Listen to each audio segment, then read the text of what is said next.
अरे खुल जा, अरे खुल जाना। अरे अली बाबा खुल जा सिम सिम। अरे खुलता क्यों ना भूतनी के।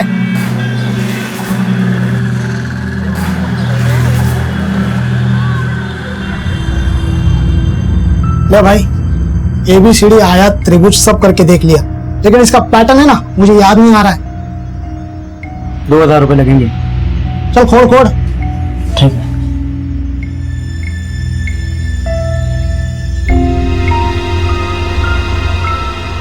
ले भाई, खुल गया, खुल गया। हाँ, और ये है पैटर्न।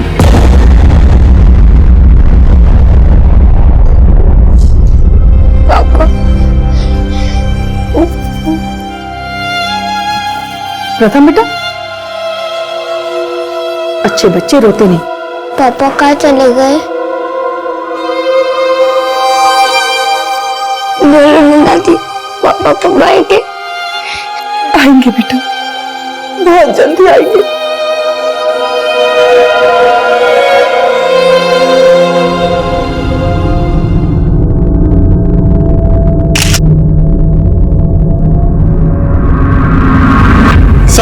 सर सुदेश बत्रा के मोबाइल का IMEI नंबर ट्रैकिंग पे था। अभी अब उसके फोन में एक दूसरा सिम कार्ड एक्टिव हुआ है विकासपुरी में।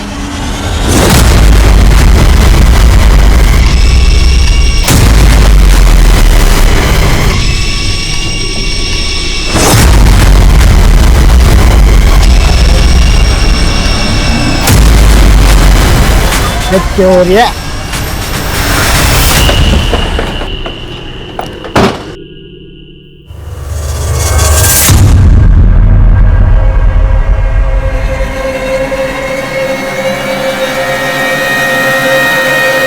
रुक, इधर आ।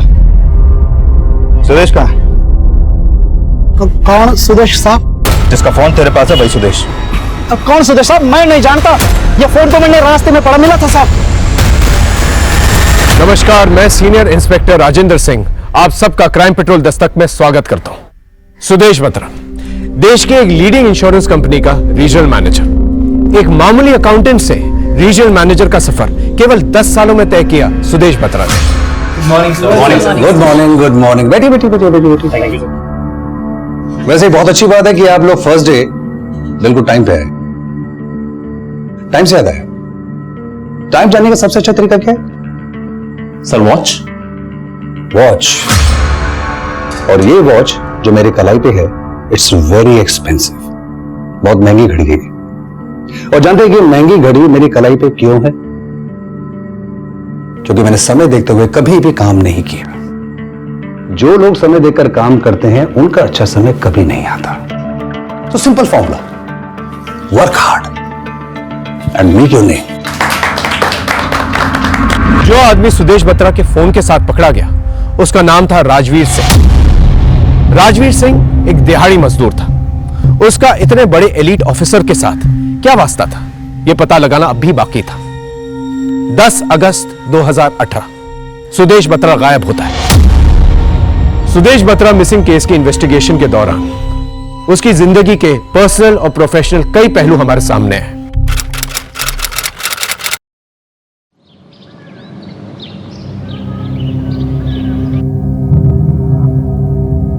सुदेश, ये क्या चाय ठंडी हो रही है और तुम पेपर में लगे हुए हो? हाँ, आवाज कान में नहीं जाती ना? कान मरोड़ू क्या? हाँ, शुक्र है भैया, आपके तो सिर्फ कान मरोड़े जा रहे हैं, हमें तो माँ की मार पड़ती थी।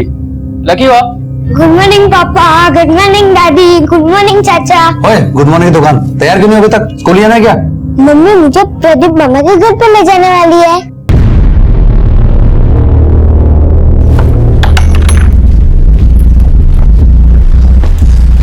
अंजलि, तुम्हारा मुंह बदला नहीं अभी तक?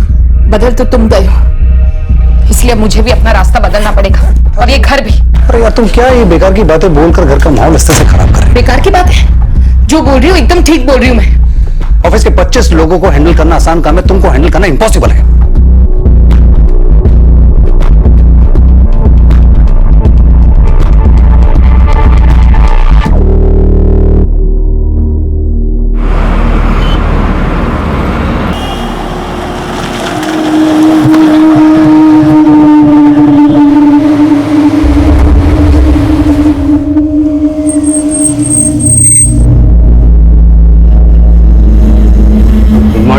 मॉर्निंग।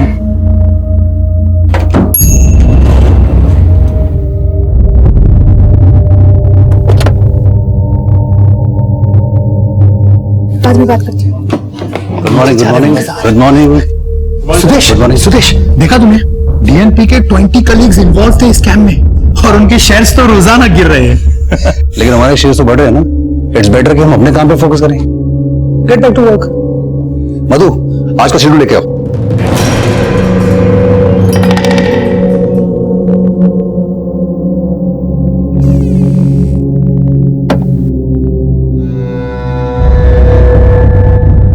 नौ बज गए, सुदेश अब तक घर नहीं आया है। उसको फोन लगा रही, फोन भी नहीं लग रहा उसका।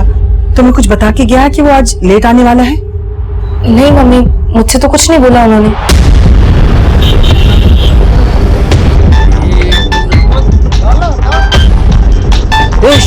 माँ को फोन आ रहा है। हेलो। पराग, 11 बज गए, सुदेश अब तक घर नहीं पहुंचा है। मैंने उसका फोन भी ट्राई किया, फोन बंद आ रहा है। मैंने उसके ऑफिस भी फोन किया, पता चला वो टाइम पे ऑफिस से निकल गया। बेटा मुझे बहुत बहुत फिक्र हो रही है बेटा।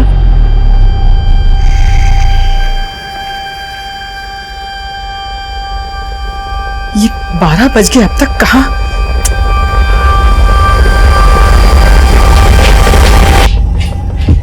अंजलि, इतनी रात को कहाँ जा रही हो? सुदेश को ढूंढने। मैं जानती हूँ शायद वो कहाँ है।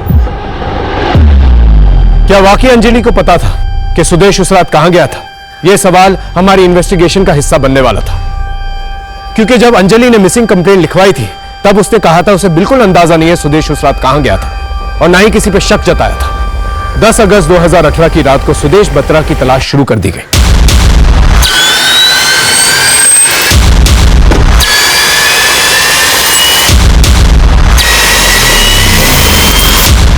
उसका फोन हमारे सर्वेलेंस में था। उसे गायब होने का राज पता करने के लिए 11 अगस्त को हम उसके ऑफिस पहुंचे।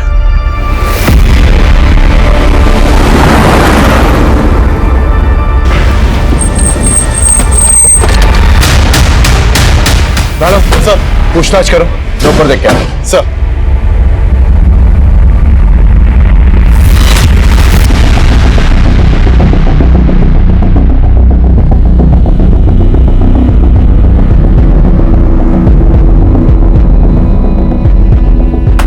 ये कौन है? राधिका सेन, क्रेडिट डिपार्टमेंट की हेड है। सुदेश सर और राधिका मैम अक्सर एक साथ ही निकलते हैं। अक्सर एक साथ ही निकलते हैं। सुदेश राधिका को ड्रॉप करता है? नहीं, राधिका मैम की खुद की गाड़ी है। ये राधिका का है? हाँ राधा। सर पार्किंग लॉट में तो सीसीटीवी नहीं है। मैंने एग्जिट गेट के सीसीटीवी फुटेज चेक किए। सुदेश की गाड़ी यहाँ से 8 बजे निकली थी। ये सीसीटीवी फुटेज। लेकिन सर ये देखिए, ये सुदेश की गाड़ी है। ये 8 बजे यहाँ से निकली थी। जरा रिवाइंड करना।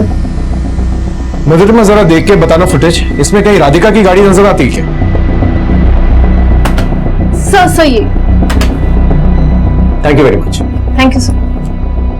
7:30 बजे राधिका और सुदेश पार्किंग लॉट में पहुंचते हैं और ठीक 7:40 को राधिका अपनी गाड़ी लेकर निकल जाती है और तकरीबन 20 मिनट तक सुदेश पार्किंग एरिया में ही रहता है। तो हो सकता है कि राधिका ही वो आखिरी शख्स हो जिसने सुदेश को आखिरी बार देखा। हाँ सर, कल सुदेश और मैं साथ में ही निकले थे। सुदेश ने बताया तुमसे मिलने के बाद वो कहां जाने वाला था? नहीं सर, बल्कि मैं खुद हैरान हूँ कि सुदेश अचानक से जा कहाँ सकता है। ऑफिस से निकलते वक्त क्या बातचीत हुई थी आप लोगों की? नथिंग स्पेशल, बस इधर उधर की बात है। कल तुम्हारी मीटिंग है एमडी के साथ? सुबह 11 बजे। Let's meet tomorrow. Sure. Bye bye. आपके जाने के बाद सुदेश पार्किंग लॉट में 20 मिनट तक था। कहीं कुछ छुपा तो नहीं रही है?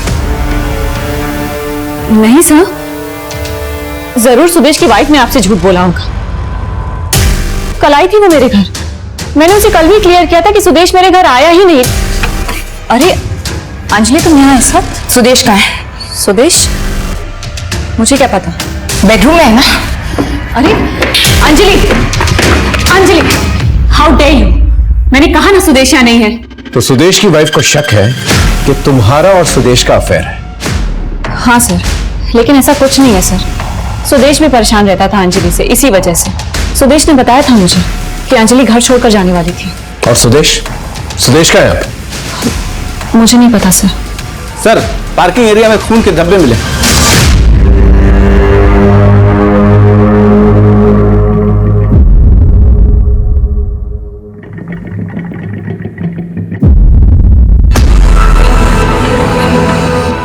ये देखिए सर।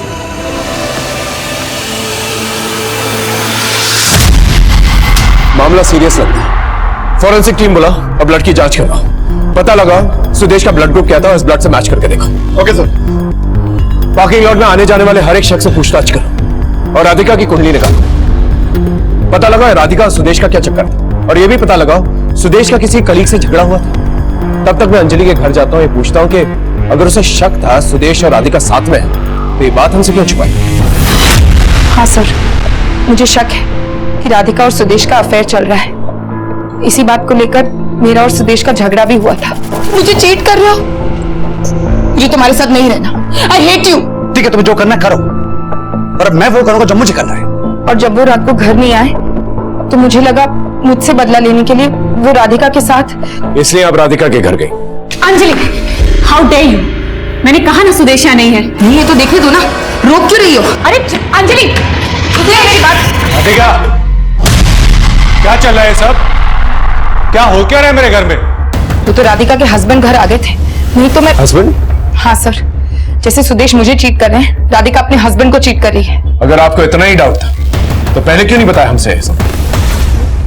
सर, मैं बात को ज्यादा आगे बढ़ाना नहीं चाहती थी। वैसे कोई और बात है जो आप हमसे छुपा रही हैं? जी बिल्कुल नहीं, ऐसी कोई बात नहीं है। सर, मैंने सुदेश के ऑफिस में काम करने वाले सभी लोगों से बात की, लेकिन सबका यही कहना है कि उन्होंने कुछ भी सस्पिशियस नहीं देखा। और मैंने सुदेश के कॉल रिकॉर्ड भी चेक किए। उसका फोन कल रात उसके ऑफिस वाले एरिया में 7:55 को ही बंद हो गया। सुदेश और राधिका ऑफिस से 7:30 बजे निकलते हैं। ठीक 7:55 पे सुदेश का फोन ऑफ होता है और ठीक 8 बजे उसकी गाड़ी पार्किंग लॉट से निकलती है और उसके बाद पार्किंग लॉट में ये खून के धब्बे। क्या कनेक्शन हो सकता है? सर, सुदेश के कॉल रिकॉर्ड में तो कुछ भी सस्पिशियस नहीं मिला है, लेकिन हाँ, एक बात जरूर पता चली है कि सुदेश और राधिका के बीच अक्सर फोन पर काफी बात होती थी। ये देखिए सर, वो भी देर रात तक। पर राधिका का कहना है कि वो सुदेश से किसी प्रोजेक्ट को लेकर बात करती थी। और दूसरी ओर अंजलि को लगता है कि सुदेश राधिका के साथ था उस रात। हो सकता है जो अंजलि ने ना देखा राधिका के पति ने देख लिया सुदेश को अपने बेडरूम में। सर, मुझे लगता है सुदेश के गायब होने का कनेक्शन राधिका के घर से ही मिल सकता है।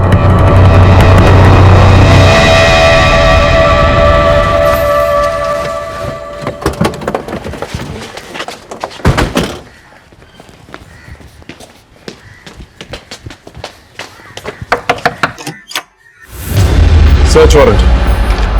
सर, ये क्या कर? अच्छे से सर्च करो।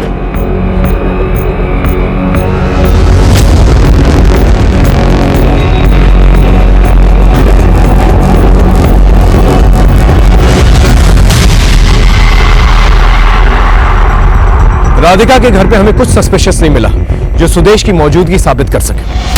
पार्किंग एरिया में जो ब्लड हमें मिला था वो ब्लड सुदेश के ब्लड ग्रुप से मैच करता था, लेकिन अब भी किसी नतीजे पे पहुंचना संभव नहीं था। अब तक की इन्वेस्टिगेशन में सुदेश की पर्सनल लाइफ सामने आई थी, लेकिन अब भी प्रोफेशनल लाइफ के गड़े मुर्दे उखड़ने बाकी थे। जिस दिन सुदेश गायब हुआ था उसके अगले दिन ही उसकी अपनी कंपनी के एमडी से एक इंपॉर्टेंट मीटिंग थी। ये मीटिंग डीएनपी बैंक में हुए 2000 करोड़ के स्कैम के बारे में थी। जिस तरह से डीएनपी का रीजनल मैनेजर ये स्कैम के बाहर आने से पहले ही अंडरग्राउंड हो गया था, क्या उसी तरह सुदेश भी गायब हुआ था? सर, अगर ये सुदेश वाकई में कोई स्कैम करके गायब हुआ है तो वो ब्लड जो हमें पार्किंग में मिला उसकी क्या कहानी है? ब्लड ग्रुप तो सुदेश से ही मैच कर रहा है। जो बंदा हजारों करोड़ का स्कैम करवा सकता है उसके लिए एक गलत लीड तैयार करवाना मामूली सी बात है। या हो सकता है मामला बिल्कुल उलट हो। यानी स्कैम किसी और ने किया। आपका मतलब राधिका से तो नहीं? करेक्ट। राधिका क्रेडिट डिपार्टमेंट की हेड है। उसने शायद किसी को गलत लोन दिया और इस बात की भनक सुदेश को पड़ गई और इसलिए उसे गायब कर दिया गया। सर, सुदेश बत्रा के मोबाइल का IMEI नंबर ट्रैकिंग पे था। अभी उसके फोन में एक दूसरा सिम कार्ड एक्टिव हुआ है विकासपुरी में।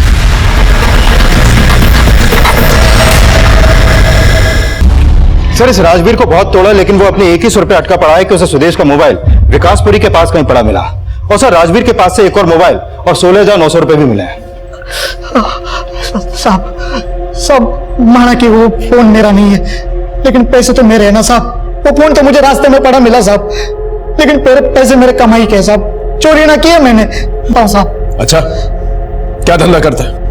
कुछ भी कर लेता हूँ साहब, जैसे कि पेंटिंग करना हो या माल यहाँ से वहां ले जाना हो, कुछ भी कर लेता हूँ साहब। साहब गरीब आदमी का बैंकों में पड़ा पैसा बड़े बड़े लोग उठा के ले जाते, उन्हें कोई नहीं धरता, लेकिन मैंने जमीन से पड़ा फोन क्या उठा लिया, आपने मुझे धर लिया साहब। साहब माँ कसम साहब, अगर मेरा फोन भी जमीन पर गिर जाए ना तो भी ना उठाऊंगा इसके आगे साहब। नौटंकी नहीं, नौटंकी नहीं। ये नौटंकी ना है साहब, दिल रो रहा है मेरा साहब, मेरा विश्वास करो साहब। मैंने कुछ नहीं किया साहब, मैंने कुछ नहीं किया। आप चाहो तो मैं आपको वो जगह भी दिखा देता हूँ जहाँ पे वो फोन मिला साहब।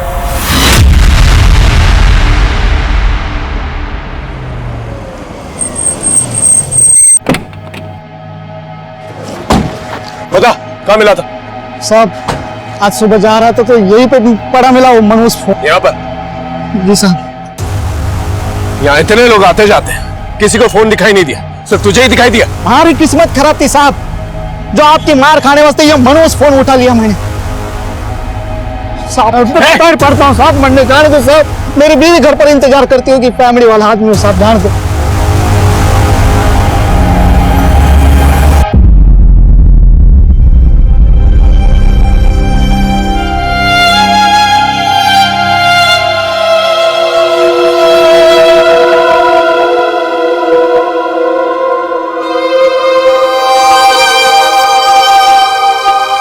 घर का माहौल खराब कर दिया तुमने, मुझे तुम्हारे साथ नहीं रहना। I hate you. ठीक है, तुम्हें जो करना करो, और अब मैं वो करूंगा जो मुझे करना है।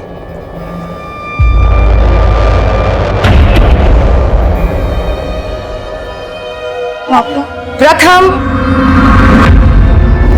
प्रथम यहाँ क्या कर रहे हो? खाना लगा दिया, चलो खाना खाते हैं। आप पापा से नाराज है इसलिए पापा चले गए ना? बोलो ना पापा कहाँ है?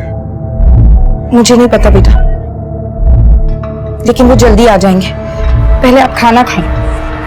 पापा नहीं आ गए तब तक मैं खाना नहीं खाऊंगा। प्रथम जिद मत करो बेटा। अंजलि, प्रथम को तो तुम दिलासा दे रही हो, लेकिन तुम्हारे और सुदेश के बीच में इतना कुछ हो गया और तुमने मुझे बताया तक नहीं। मम्मी प्लीज, आप फिलहाल ये सब बातें मत कीजिए। अभी तो सिर्फ मैं ये चाहती हूँ कि सुदेश जल्द से जल्द सही सलामत घर वापस आ जाए। माँ नीचे पुलिस आई है, वो कह रहे हैं उन्होंने उस आदमी को अरेस्ट कर लिया है जिसके पास सुदेश भैया का फोन था। सर राजवीर के बारे में एक बात पता चली है। बिजवासन पुलिस भी राजवीर को ढूंढ रही है। बिजवासन थाने में उसकी मिसिंग कंप्लेंट फाइल है। ये देखिए सर 10 अगस्त की रात को जब राजवीर अपने घर नहीं पहुंचा तो उसकी बीवी ने उसकी मिसिंग कंप्लेंट फाइल करवाई थी।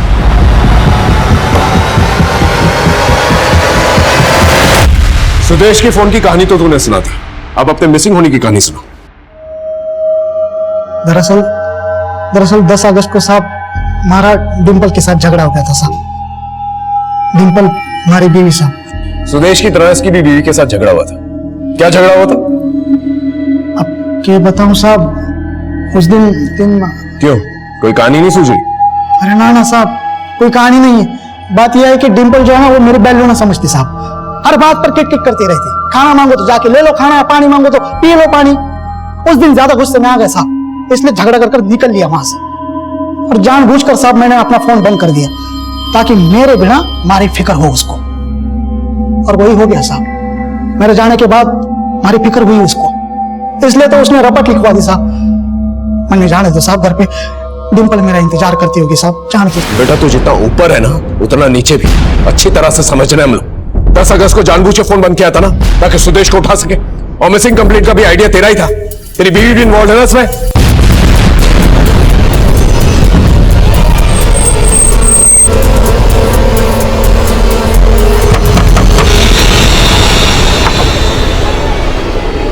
डिंपल जी पूरा घर सर्च करो।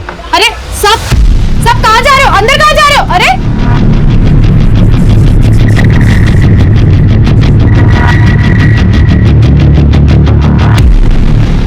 ये बात कर रहे हो साहब? अगर राजवीर घर पर होता तो मैं उसकी रपट क्यों लिखवाती? मेरा घर क्यों ऊपर नीचे करने पे लग रहे हो आप? इतना भोली मत बन डिंपल, हम सुदेश को ढूंढ रहे हैं। और तुम दोनों का यही प्लान था ना कि पहले राजवीर सुदेश को गायब करेगा और फिर तू राजवीर की मिसिंग कंप्लेंट दर्ज करवाएगी ताकि हमारा शक उस पर न जाए। कौन सुदेश? सर यहाँ कोई नहीं मिला, शायद सुदेश यहाँ आया ही नहीं था। देखा, पहले ये बताओ राजवीर कहाँ है? ये क्या हो रहा है साहब? अब हमारी बीवी को भी उस सुदेश के साथ जोड़ रहे हो। अरे ना वो जानते किसी सुदेश को, ना मैं। वो तो हम गुलवा लेंगे। सर देख, अच्छी तरह से खातिरदारी करो इसकी। साहब सुन लो साहब, मत मारो साहब, मैंने कुछ नहीं किया साहब। शिकायत दर्ज कराने वाले को ही अंदर कर दिया। घना अन्याय है ये सब। चुप हो जा। कैसे कैसे चुप हो जाए? क्या चिल्लम चिल्ली हो रही है यहाँ पर? साहब आप सबके सब बिक गए हो साहब। मुझ गरीब पर जुल्म करके क्या मिलेगा साहब आपको? उनको क्यों नहीं अंदर करते जो विदेशों में बैठे हैं? बिल्कुल राम मिला जोड़ी है तुम और तुम्हारा पति। साहब उसको छोड़ दो ना साहब। अगर वो निर्दोष है तो उसे छोड़ देंगे, वरना बहुत मार खाएगा मेरे हाथों। नहीं साहब, मारना मत साहब। उसने कुछ किया होगा तो मुझे बताएगा साहब। एक बार मिलने दो ना साहब।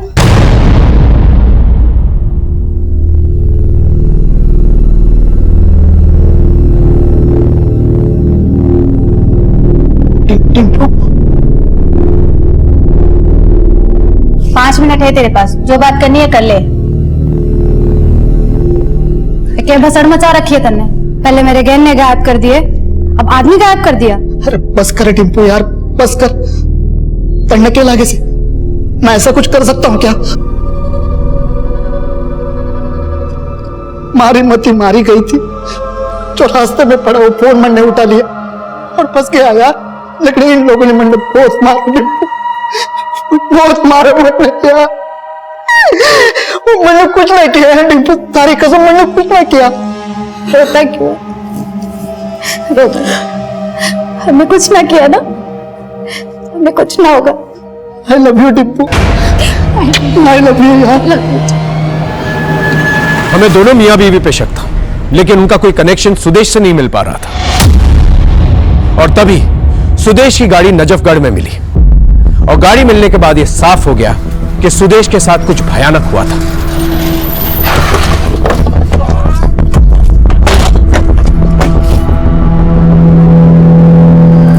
सर 3 दिन से गाड़ी यहाँ पर पड़ी थी। आसपास के लोगों को शक हुआ तो उन्होंने लोकल पुलिस को इन्फॉर्म किया। गाड़ी में खून के धब्बे और ये चाकू। फॉरेंसिक टीम को बुलाओ, ब्लड की जांच करो, गाड़ी और चाकू की भी जांच करो, शायद कोई फिंगरप्रिंट्स मिल जाए। अगर राजवीर ने सुदेश का खून किया है तो उसके फिंगरप्रिंट्स पे होने चाहिए। सर राजवीर बोल रहा था उसे सुदेश का फोन विकासपुरी में मिला है और सुदेश की कार यहाँ नजफगढ़ में। सर जरूर ये राजवीर हमें घुमा रहा है। राजवीर पे हमें शक तो था, लेकिन एक मामूली दिहाड़ी मजदूर का इतने बड़े ऑफिसर के साथ क्या कनेक्शन था, ये हम समझ नहीं पा रहे थे।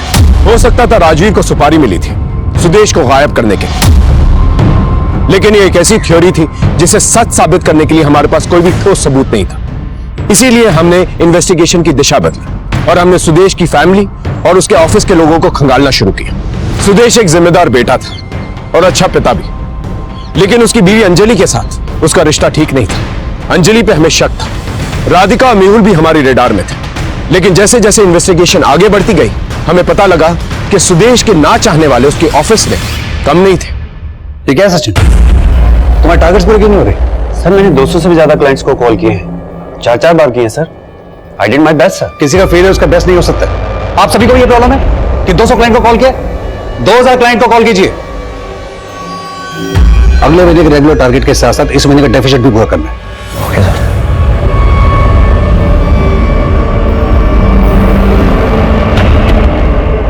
सुदेश चाहता था कि हर एम्प्लॉय उसको अपना 100% दे और कभी कभी इसी चक्कर में थोड़ा सा ओवर रिएक्ट करता था। पर मेरे हिसाब से वो एकदम सही करता था। बॉस अगर बॉस की तरह बिहेव ना करे और इजीली सेटिस्फाई हो जाए तो ग्रोथ कैसे होगी कंपनी की? लेकिन सर परफॉर्मेंस प्रेशर की वजह से काफी एम्प्लॉय ज्वाइन करने के कुछ महीने बाद ही जॉब छोड़ दिया करते थे। हमने सुदेश से बात भी की थी इस बारे में। यार तुम समझ नहीं रहे, मार्केट में इतना कंपटीशन है, अगर हम अपने स्टैंडर्ड रेज नहीं करेंगे तो हमारी कंपनी ग्रोथ कैसे करेगी? और जो कंपनी में अच्छा काम करते हैं हम उसे इंसेंटिव देते हैं। वो सब काम लेकिन सुदेश एक चंक ऐसा भी है जो रिजाइन कर रहा है, हमारे यहाँ ट्रेनिंग लेता है, स्ट्रेटेजी सीखता है और जाके दूसरी कंपनी ज्वाइन कर लेता है। इससे नुकसान हमारा ही है, प्लस कंपनी की इमेज खराब हो रही है। उनको ऐसा लगता है कि हमारा वर्किंग एनवायरनमेंट बहुत स्ट्रेसफुल है। हाँ तो ठीक है ना, ऐसे लोग यहाँ पर अप्लाई करेंगे जो स्ट्रेसफुल माहौल में काम कर सकते हैं, इसको झेल सकते हैं। सर जो लोग प्रेशर झेल नहीं पाए वो खुद ही जॉब छोड़कर चले गए और कुछ लोगों को सुदेश ने निकाल दिया। अब ऐसे लोगों को सुदेश से कुछ ना कुछ शिकायत तो होगी ही, बट आई डोंट थिंक कि सुदेश की कभी भी किसी से कोई पर्सनल दुश्मनी रही होगी। मुझे इस कंपनी के उन सभी एम्प्लॉयज की डिटेल चाहिए जो जॉब से निकाले गए, और उनकी भी जिन्होंने खुद जॉब छोड़ी। सर सुदेश सर टारगेट को लेकर स्ट्रिक्ट तो थे, पर उतना ही जेनरस भी। इनफैक्ट लास्ट ईयर पूरे स्टाफ को डबल बोनस अनाउंस किया था उन्होंने, और इस साल तो बोनस ट्रिपल करवाने का प्रपोजल देने वाले थे वो। इनफैक्ट वो अपने एम्प्लॉयज को खुश रखने में कोई कसर नहीं छोड़ते थे। आप भी खुश थे उनसे? जी, मैं भी बहुत खुश थी। इनफैक्ट सुदेश सर बहुत ही अच्छे बॉस हैं। इस मधुरिमा के भी कुंडली निकालो, बहुत तारीफ करी अपने बॉस सुदेश की। ये सुदेश की पर्सनल असिस्टेंट थी, तो हो सकता है पर्सनल रिलेशन भी डेवलप हुए हैं दोनों के बीच में। Okay sir.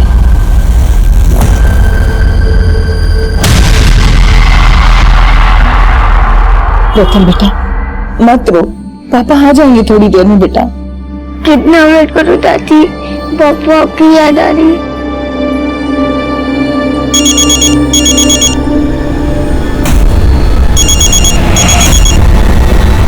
हेलो,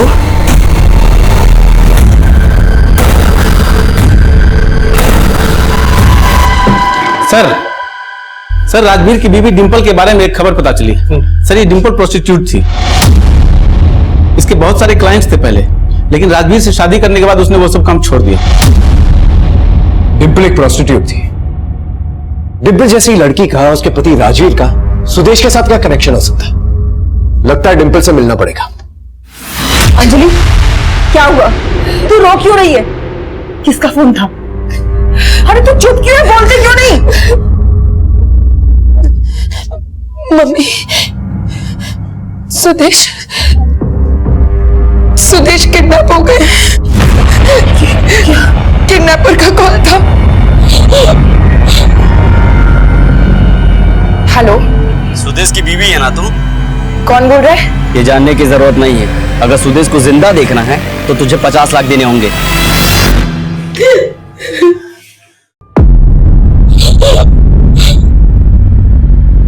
हाँ साहब, धंधा करती थी मैं पहले, लेकिन वो काम मैं मजबूरी में अपना पेट पालने के लिए करती थी साहब। बचपन में ही मैं अनाथ हो गई और मेरे मामा ने मुझे बेच दिया, लेकिन राजवीर मेरी जिंदगी में आया तो मैंने वो सारा काम छोड़ दिया था साहब। जब तू धंधा करती थी तब तो सुदेश आया होगा तेरे पास। कौन सुदेश साहब? मुझे नहीं मालूम, मेरे लिए तो सब कुछ राजवीर ही है। बहुत प्यार करता है राजवीर मुझसे साहब। मुझसे शादी करने के लिए उसने अपने बाप तक से बगावत कर दी थी। उसका बाप कहाँ है? पता नहीं साहब, मुझसे शादी करने के बाद राजवीर के माँ बाप ने उससे सारे रिश्ते नाते तोड़ दिए साहब। जिस आदमी ने मुझे उस दलदल से निकाला, जिसने मुझसे शादी तक की साहब, वो इतना बुरा काम नहीं कर सकता साहब। सर, जिन एम्प्लॉयज ने सुदेश की लीडरशिप में रिजाइन किया उनमें से ये नीरज दहिया भी है। सर, ये नीरज और सुदेश कभी बहुत अच्छे दोस्त हुआ करते थे। 2 साल पहले ये दोनों ही रीजनल मैनेजर के दावेदार थे, लेकिन कंपनी ने चुना सुदेश को। सर, ये सुदेश के रीजनल मैनेजर बनने के बाद नीरज ने उस कंपनी से रिजाइन कर दिया और डीएनपी इंश्योरेंस कंपनी यानी राइवल कंपनी को ज्वाइन किया। और इतना ही नहीं सर, सुदेश की कंपनी से जाते जाते नीरज वहां के कुछ टॉप परफॉर्मर्स को भी अपने साथ ले गया और उस कंपनी के कई क्लाइंट्स को भी। उसके बाद सुदेश को पता चला कि नीरज के अप्रूवल पर 5 करोड़ का लोन सैंक्शन हुआ था, वो भी फेक डॉक्यूमेंट्स पर, और जिसको लोन दिया गया था वो फरार था। ये क्या है राधिका? तुमने ये देखा कैसे नहीं? क्रेडिट डिपार्टमेंट की हेड हो तुम, प्रॉपर पेपर वर्क के बगैर ये लोन सैंक्शन हुआ कैसे? सॉरी सुदेश, लेकिन नीरज ही डील कर रहा था। उसका कहना था कि क्लाइंट उसकी पहचान का है, उसने मुझे धोखे में रखा। मैं क्या करती? I am so sorry. फिर सुदेश ने लीगल एक्शन लिया और फ्रॉड के केस में नीरज को अरेस्ट करवाया। नीरज की गिरफ्तारी की वजह से डीएनपी कंपनी ने भी उसे जॉब से निकाल दिया। सर, नीरज अभी 6 महीने पहले ही जेल से रिहा हुआ है, लेकिन पता चला है कि सुदेश के गायब होने से पहले, मतलब 1 हफ्ता पहले, वो दुबई शिफ्ट हो गया था। इस नीरज का बदला लेने का मोटिव तो बनता है। हो सकता है दुबई शिफ्ट होने से पहले इसने सुदेश को गायब करने का पूरा प्लान तैयार किया। पॉसिबल है सर, और इसमें राधिका भी शामिल हो सकती है, क्योंकि जेल से रिहा होने के बाद नीरज और राधिका के बीच फोन पर अक्सर बातें होती थी और राधिका के कॉल रिकॉर्ड में नीरज का नंबर भी शो हो रहा है। ये राधिका का नाम सुदेश की पर्सनल और प्रोफेशनल लाइफ दोनों में उछल रही। पता लगाना होगा इन दोनों का क्या चक्कर है। अंजलि, पुलिस को सुदेश की गाड़ी मिली है और उनका कहना है कि उसमें जो खून लगा है वो सुदेश के ब्लड ग्रुप से मैच हो रहा है। और तुम कह रही हो कि सुदेश किडनैप हो गया और किडनैपर्स तुमसे फिरौती मांग रहे हैं। मुझे कुछ ठीक नहीं लग रहा है। मैं पुलिस को इन्फॉर्म करती हूँ। नहीं मम्मी, अगर हमने पुलिस को इन्फॉर्म किया और किडनैपर्स ने सुदेश को कुछ कर दिया तो? हाँ भाभी ठीक कह रही है, हम पुलिस को इन्फॉर्म करने का रिस्क नहीं ले सकते। हमें उन किडनैपर्स की कॉल का वेट करना चाहिए। माँ, आप एक काम करो, आप पैसों का इंतजाम करो।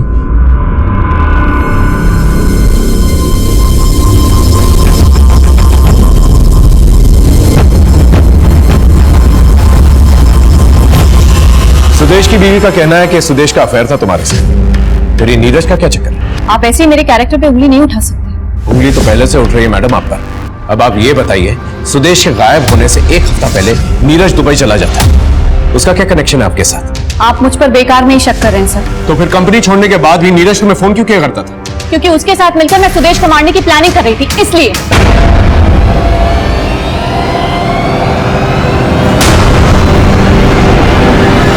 यही सुनना चाहते थे ना आप? लेकिन ऐसा कुछ नहीं है सर। नीरज मुझे कॉल करता था, मैंने कभी उसे सामने से कॉल नहीं किया। आप चाहे तो इन्वेस्टिगेट कर सकते हैं।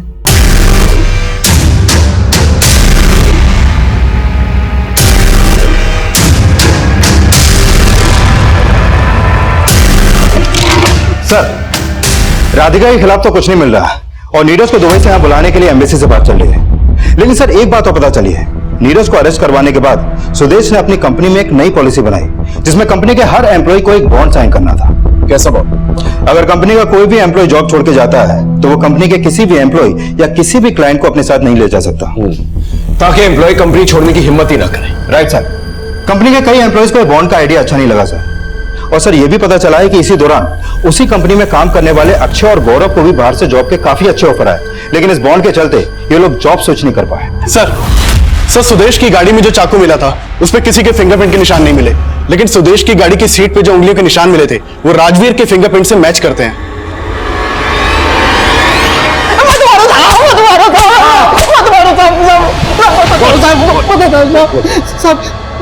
मैंने पहले आपसे झूठ बोला था साहब, वो मोबाइल वाली बात भी झूठी थी साहब।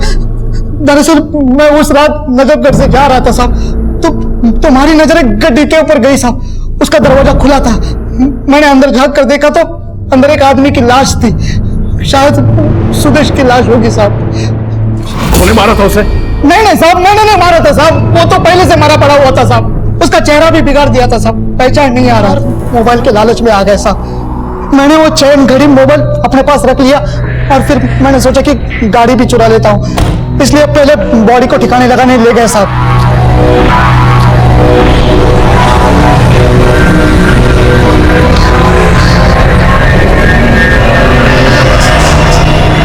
साहब बाद में मैंने जो है ना वो गाड़ी चुराने का आइडिया ड्रॉप कर दिया साहब, क्योंकि उसमें खून लगा था।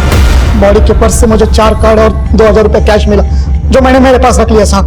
घड़ी और चैन बेचकर 15,000 रुपए मिल गए थे, उसमें से 2100 रुपए का मोबाइल बना दिया। बाकी सब जो थे वो सब मेरे पैसे थे साहब, कुल मिलाकर 16,900 थे जो आपको मेरी जेब से मिली। मैंने कुछ ना किया साहब, और मैंने कोई सुपारी भी ना ली साहब। आप चाहे तो मैं आपको वो जगह भी दिखा देता हूँ जहाँ पे मैंने वो बॉडी फेंकी थी।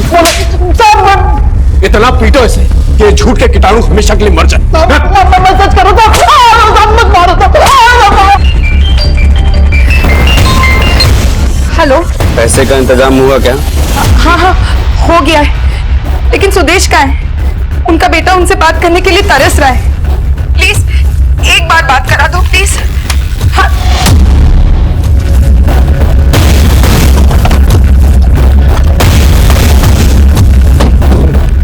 बता साहब, यही फेंकी तो मैंने वो लाश। आसपास देखो।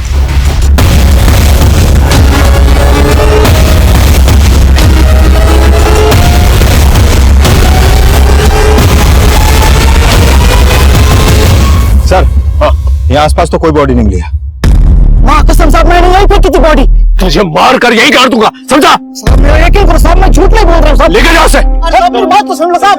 अरे मैं एक नंबर का झूठा है, लेकिन फिर भी चांस नहीं लिया जा सकता। लोकल पुलिस से पता करो कोई बॉडी मिली उन्हें, और सुनार से भी पूछो जिसने ये घड़ी और चेन खरीदी इससे।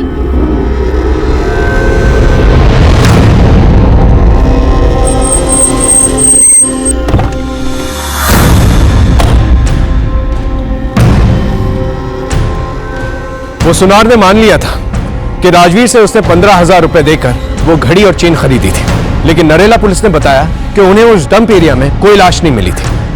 लेकिन राजवीर अब भी अपनी बात पर अटल था। उसने कहा कि उसने वो बॉडी उसी डंप एरिया में फेंकी थी। अगर वाकई में उसने ऐसा किया था तो फिर वो लाश गई कहां थी?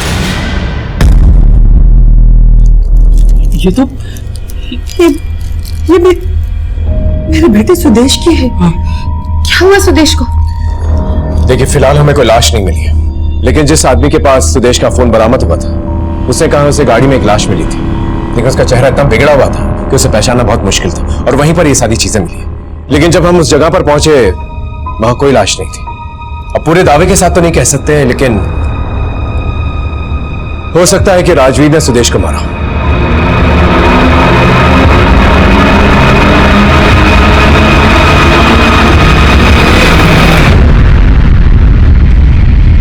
पुलिस को शक है कि सुदेश का मर्डर हो चुका है, और तेरा कहना है कि किडनैपर सुदेश को वापस करने के बदले पैसे मांग रहे हैं। हाँ, कहीं तू हमें पागल तो नहीं बना रही ना?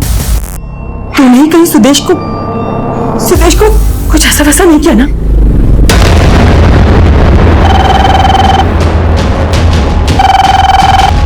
हेलो,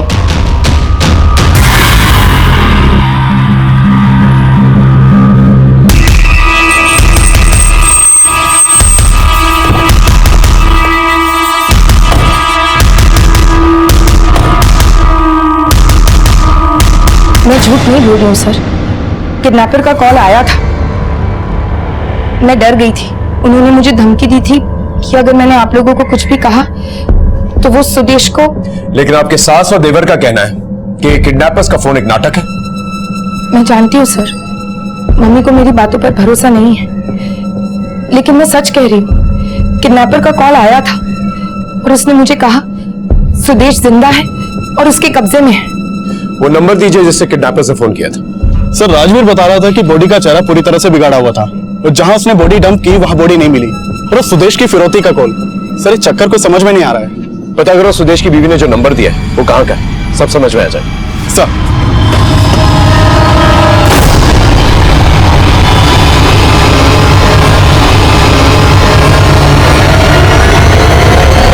हाँ देते बोलो। सर जिस पीसीओ से अंजलि को फोन किया गया था उसका पता चल गया है। यहाँ आसपास कहीं सीसीटीवी भी नहीं है। पीसीओ के ओनर को मैंने सारे संदिग्धों की फोटो दिखाई, लेकिन उसने किसी की पहचान नहीं की। उस पीसीओ के आसपास के एरिया को चेक कर, और ये भी पता करो कि वाकई में अंजलि को उस पीसीओ से किडनैपर्स के फोन आते थे या ये सब एक कहानी। हमने उस पीसीओ के आसपास सभी रास्तों पे पूछताछ की, और पास की एक दुकान में सीसीटीवी में हमें राजवीर की पत्नी दिखाई दी एक और आदमी के साथ।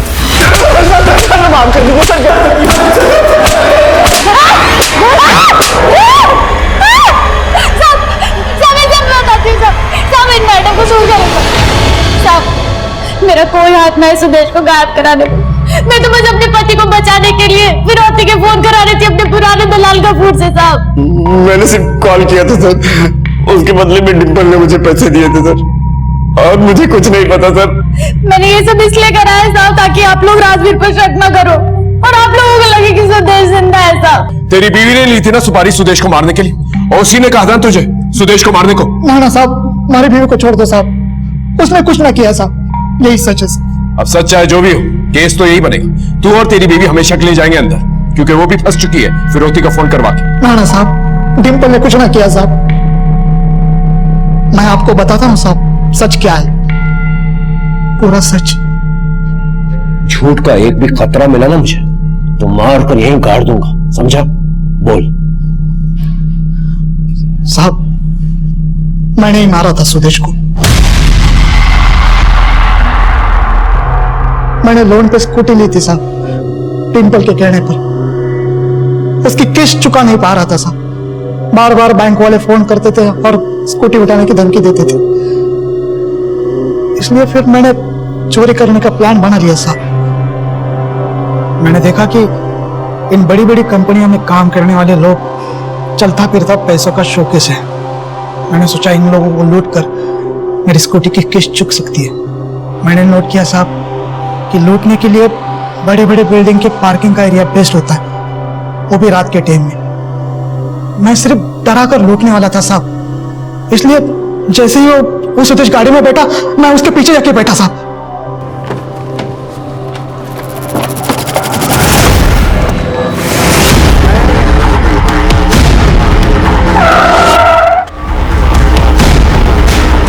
उसके बाद पत्थर से उसका चेहरा बिगाड़ दिया और उसकी गाड़ी नजफगढ़ के सुनसान एरिया में छोड़ा है साहब।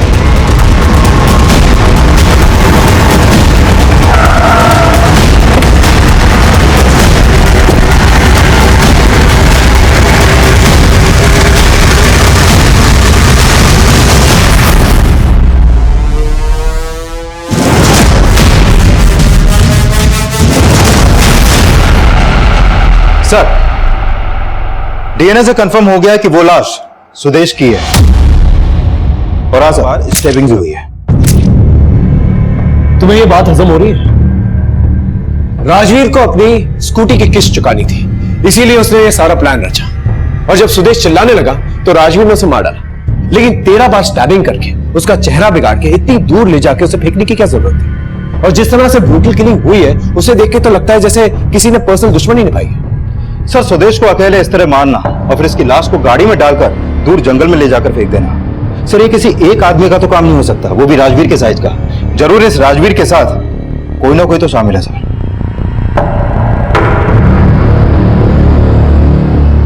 इस बार मैंने पूरा सच बोला है साहब, हमारे डिंपल की कसम साहब, मैंने ही मारा था सुदेश को। यही सच है, यही सच है साहब।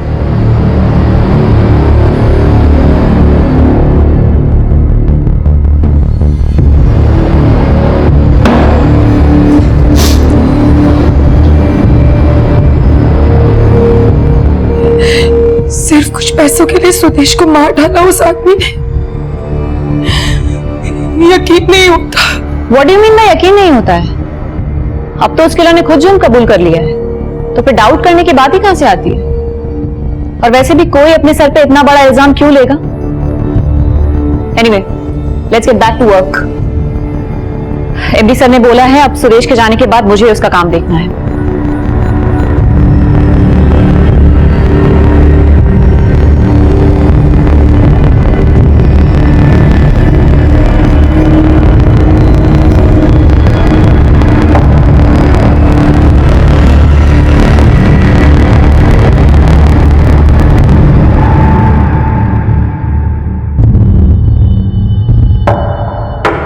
Sudesh Batra murder case solve हो चुका है। कातिल का कन्फेशन ही हमारे लिए सबसे बड़ा सबूत था।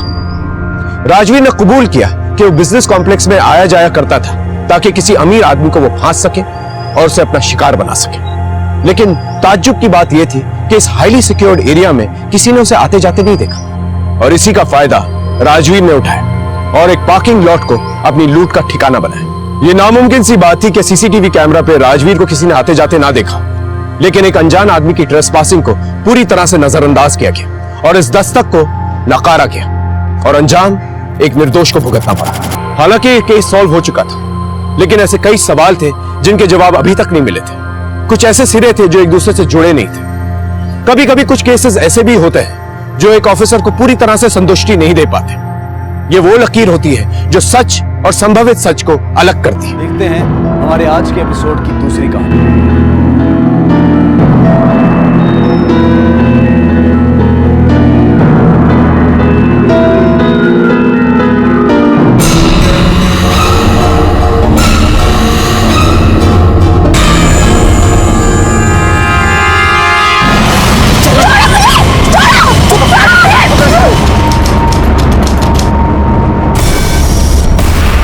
काकर सर, अरे डॉक्टर साहब, काकर सर एक मिनट के आना।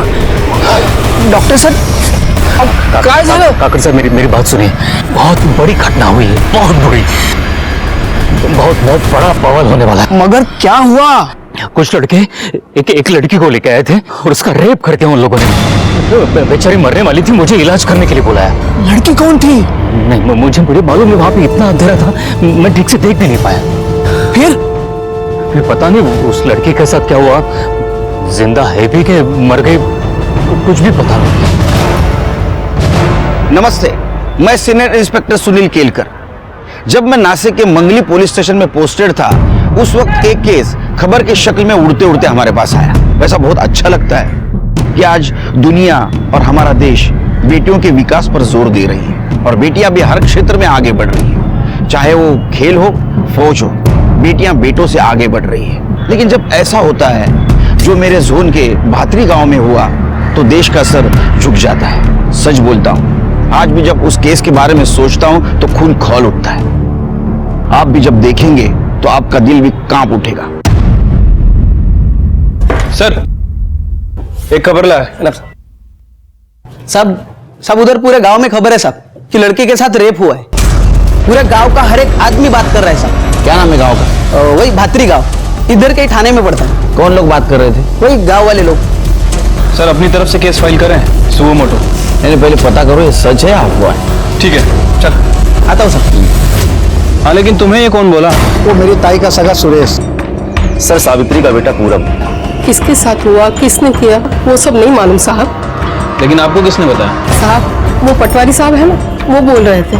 कुछ लोग बातें कर रहे थे चौपाल पे, मदन, गाविद, उल्लास और भी काफी लोग थे वहाँ पे।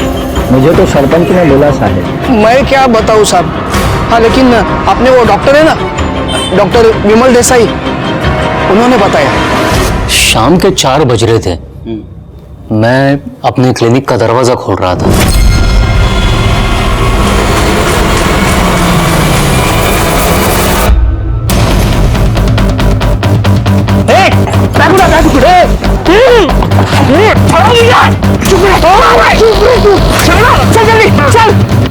छोड़ो छोड़ो मुझे।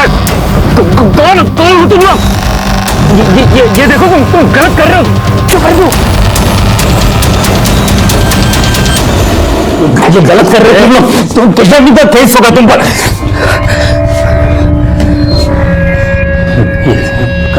कहाँ पर लेकर आया मुझे? देख इसको, देख इसको, क्या हुआ? देख इसको, इलाज कर इसका। देख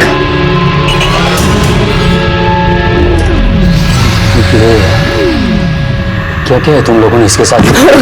खानेदारी नहीं, डॉक्टर इलाज करने के लिए बुलाया तेरे को यहाँ पे। औषध दे, मेडिसिन मेडिसिन दे।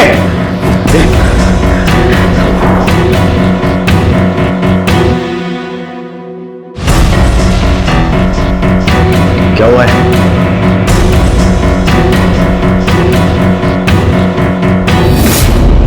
बोल। इसकी हालत बहुत खराब है, इसका पल्स जा रहा है, बीपी लगभग खत्म है। इसको जल्दी से जल्दी हॉस्पिटल में भर्ती करो, नहीं तो ये लड़की नहीं तो क्या, नहीं तो क्या, नहीं तो ये लड़की मर जाएगी। दवा ली, क्या करना है हम देख लेंगे। दवा लेकर लेके जरा इसको। लड़की की हालत बहुत बिगड़ी हुई थी साहब। कौन थे लोग? किसी को पहचाना? पता नहीं साहब, वो सबके चेहरे पे वो होता है ना मंकी कैप, सबने वो मंकी कैप पहना था। कहाँ छोड़ा आपको? रास्ते में ही छोड़ दिया। छोड़ा क्या साहब, उन्होंने गाड़ी स्लो किया और गाड़ी से धक्का मार के मुझे बाहर धकेल दिया। और इससे पहले कि मैं कुछ समझ पाता, अपने चेहरे से कपड़ा हटा पाता, गाड़ी निकल चुकी थी। कुछ बोले आपको? हाँ, मतलब कि अगर किसी को कुछ बताया तो तेरा ऑपरेशन कर देंगे। तो तुमको क्यों लेके गए इलाज के लिए? तुम्हें जानते थे? सब पता नहीं, मैंने कहा ना उन लोगों ने मंकी कैप पहना था, तो पता नहीं वो लोग कौन थे। तुम्हारे क्लिनिक के बाहर सीसीटीवी है? लेकिन खराब हो गया। ठीक करवा लो उसे। जी। लड़की का हुलिया देखा? चेहरा सब अंधेरा था वहां पर, तो मैं ठीक ठीक देख नहीं पाया। उसका चेहरा काफी सूजा हुआ था, बहुत पीटा था उसको, नीचे कपड़े पे खून भी था। कोई सिडेटिव उन्होंने मतलब बेहोश करने की दवा उस लड़की को दी थी उन लोगों ने। अच्छा, तुम जब ट्रैवल कर रहे थे तो कुछ आसपास से आवाज सुनाई दे रही थी? कितना टाइम लगा वहां जाने तक अंदाजा? शाम के 4 बज रहे थे जब उन लोगों ने मुझे गाड़ी से उठा लिया था। फिर करीब 20 मिनट तक गाड़ी सीधी जाती रही, फिर एक जर्क आया, मतलब उन्होंने एक सडन राइट टर्न ले लिया। फिर वहां उस रास्ते पर एक बस स्टैंड था, कंडक्टर की आवाज मुझे सुनाई दी थी, इसलिए मुझे लगा बस स्टैंड होगा। फिर उसी रास्ते पर 10 मिनट तक चलते रहे होंगे हम लोग। एक मंदिर था वहां पे, घंटे की आवाज सुनाई दे रही थी। और 5 मिनट तक हम लोग आगे गए होंगे और गाड़ी रोक दी उन लोगों ने। तो जब मेरे चेहरे से कपड़ा हटाया तो मैं अंधेरे कमरे में था। लड़की मीडियम हाइट की थी, दुबली पतली सी थी और अच्छे परिवार से जान पड़ती थी। उसके हाथ में घड़ी थी, गले में चेन थी और साथ लड़की की हालत बहुत खराब थी, बहुत खराब। पता नहीं आगे उस लड़की का क्या हुआ।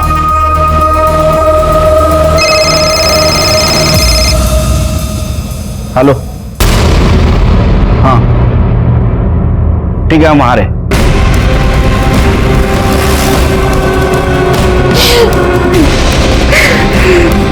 सर ये रूम।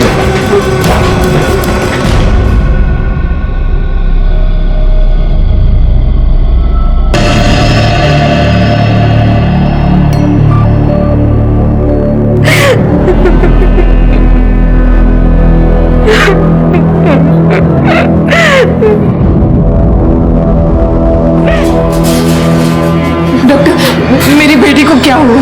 कुछ आ गया उसे? डॉक्टर साहब, मेरी लड़की कैसी, तबीयत कैसी है उसकी? देखिए, हम पूरी कोशिश कर रहे हैं, आप लोग थोड़ा सब्र कीजिए। हाँ इंस्पेक्टर साहब, आपसे थोड़ी बात करनी है, 1 मिनट आइए प्लीज।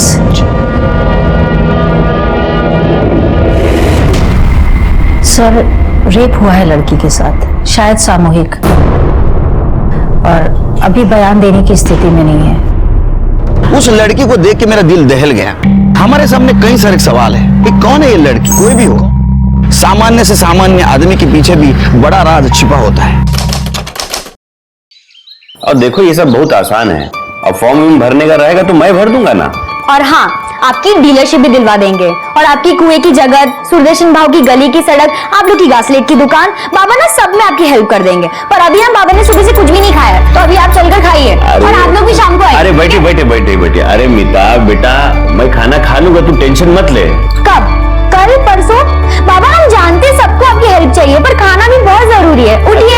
देख, अरे अच्छा, आप लोग चलिए, मैं कल सवेरे आप लोग से मिलता हूँ। चलिए। अरे चलता हूँ बाबा, चल चल।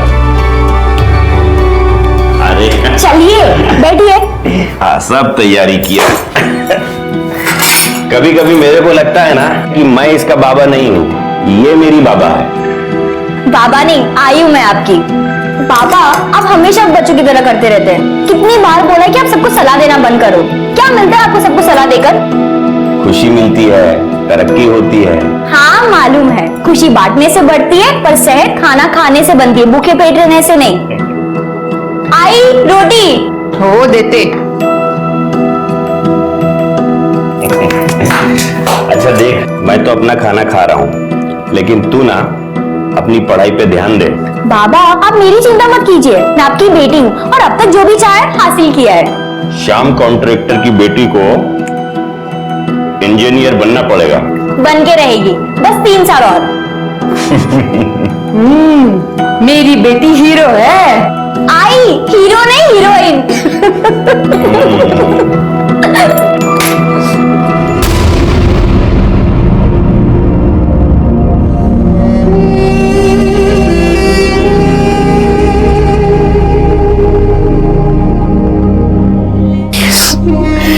मालूम नहीं साहब, मालूम नहीं किसने किया। रोज सुबह 9 बजे ट्यूशन जाती थी और 2 बजे तक वापस आ जाती थी, लेकिन कल जब वो वापस नहीं आई तो मैंने उसको फोन किया, उसका फोन भी स्विच ऑफ आया सर। सर, पता नहीं किसका फोन आया साहब, मेरे को बोला कि तुम्हारी लड़की रिक्शा स्टैंड के पास पड़ी है। किसका फोन आया था?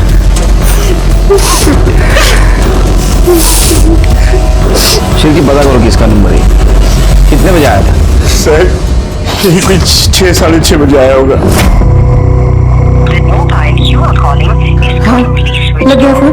अरे फिर से स्विच ऑफ है। अरे देवा। हेलो, शांता में हो? तुम्हारी बेटी मीता ऑटो स्टैंड के पास पड़ी है। क्या?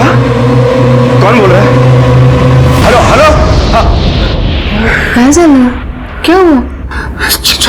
क्या हुआ मुझको बताओ। भैया आराम से, जल्दी आओ। अहो पर काय झालं? अरे तू चल तो पहले।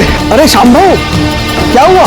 आप तो परेशान लग रहे हैं। अरे हाँ, वो मीता कल से घर नहीं आई, तो अभी किसी का फोन आया था, बोला कि आपकी बेटी जो है रिक्शा स्टैंड के पास पड़ी, आके ले जाओ। वही जा रहा हूँ। हाँ चला लवकर। प्रतीक, भाऊ के साथ जा। घूमो, मैं जाता हूँ।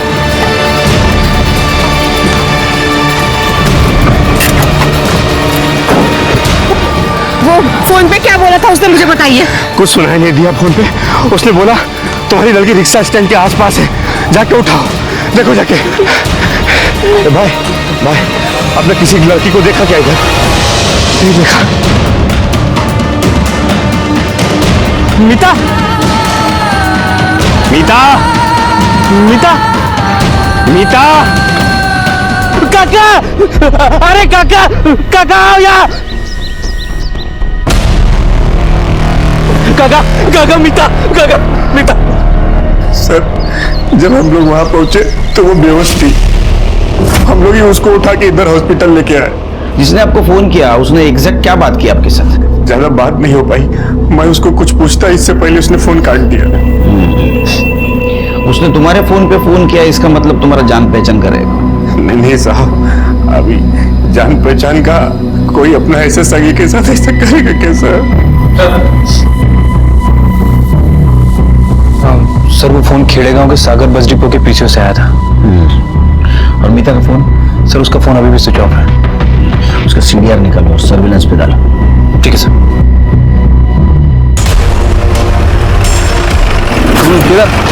साहब इस तरफ। साहब मीता यहीं पे मिली थी। कर ले सर।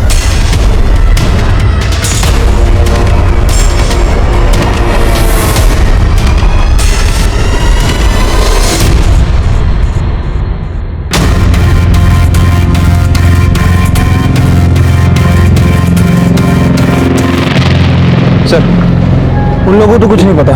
ठीक है, आसपास का सीसीटीवी फुटेज मिलता है कि देखो। ठीक है सर।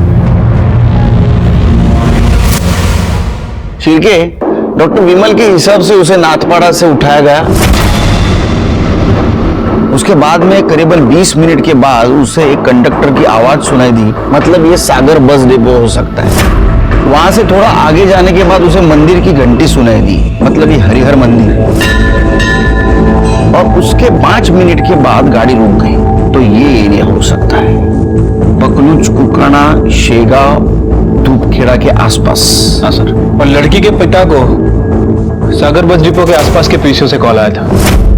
मतलब ये अपराधी ने अपना काम इधर कर लिया, लड़की को ठिकाने लगाया, फिर से सागर बस डिपो की तरफ गया और वहां से उसने फोन किया और चला गया। लेकिन सर कहाँ गया होगा? कहाँ से आया और कहाँ निकल गया? वो तो पता नहीं, लेकिन जो कुछ भी उसने किया है वो यहाँ पकलूच, कुकाना, शेवगांव और धूपखेड़ा के आसपास किया है।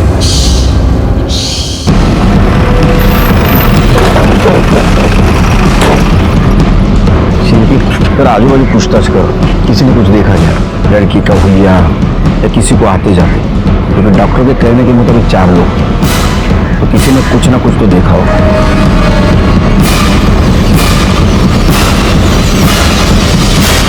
प्रत्येक गोष्टीला फोन करणार का मला तू? क्रेडिट कार्ड वापर ना, का पैसे तिकडे द्यायला येऊ? पण कामात आहे मी। सर आसपास तो किसी ने कोई मूवमेंट नहीं देखी। तुम पूछताछ करते रहो, मैं जरा हॉस्पिटल जाके आता हूँ। लगता है तहकीकात का रूट बदलना पड़ेगा। एक 17-18 साल के लड़की के साथ कुछ अपराधियों ने घिनौनी हरकत की थी। लड़की हॉस्पिटल में थी और अपराधी फरार। और मुझे और मेरी टीम को सुकून नहीं था क्योंकि अपराधी को हमने अब तक नहीं पकड़ा था। एक बात बताऊं, अपराधी का चेहरा घिनौना या डरावना नहीं होता, वो तो हम जैसा ही होता है। इसीलिए उसके होने की और उसके करतूतों की दस्तक हमें मिलती है, लेकिन हम पहचान नहीं पाते। डॉक्टर विमल ने हमें तहकीकात का एक रूट बताया था, उसके ऊपर मेरी टीम चल रही थी और मैं हॉस्पिटल पहुंचा तहकीकात का दूसरा रूट ढूंढने, क्योंकि पुलिस को सुराग 2 ही जगह मिल सकता है, एक तो क्राइम लोकेशन पे या विक्टिम के पास। लड़की शॉक में है, होश में आने में थोड़ा टाइम लगेगा। रेप के बारे में कुछ पता चला? कितने लोग हो सकते हैं अंदाजन? कहना मुश्किल है सर, डीएनए टेस्ट करना होगा। आपके पास अगर डीएनए टेस्ट होता है तो कीजिए, क्योंकि आरोपी पकड़े जाने के बाद डीएनए टेस्ट की जरूरत पड़ेगी। इसको नशे की दवा भी दी गई थी और बीपी को नीचे लाने के लिए भी कुछ दिया गया था। जुबान पे पड़ा मिला है, निगला नहीं था उसने। कर ले, डॉक्टर विमल पुलिस स्टेशन बोलो। तुमने लड़की के लिए जो दवा दी थी उसका नाम क्या था? लड़की का बीपी एकदम नीचे जा रहा था, उसे नॉर्मल करने के लिए मैंने मोवाटिन डी लिख के दिया था। स्पेलिंग लिखो।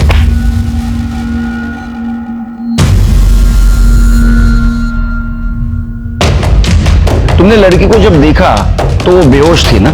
जी हाँ, वहां जमीन पर मैंने एक दवाई की स्ट्रिप भी देखी थी, जेलियम ट्राइफॉस्फेट। लिखो। शायद लड़की को यही दवाई दी गई थी। लड़की बेहोश थी ना? जी सर। किसी का क्या बिगड़ा था मेरी बच्ची ने जो उसे ये सब